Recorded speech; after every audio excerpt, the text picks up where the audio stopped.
హైదరాబాద్ వనస్థలిపురంలోని సచివాలయ నగర్లో లలిత్ ఆదిత్య అనే యువకుణ్ణి దారుణంగా హత్య చేశారు.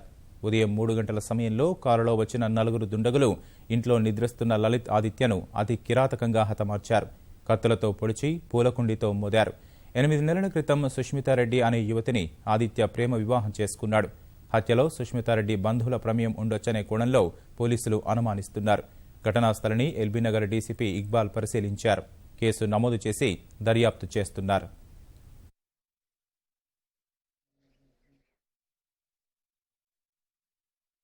మ్యారేజ్ చేసుకున్న సుష్మితారెడ్డి అని వైఫ్ అండ్ హస్బెండ్స్కి డిస్ప్యూట్స్ ఉన్నాయని తెలిసింది.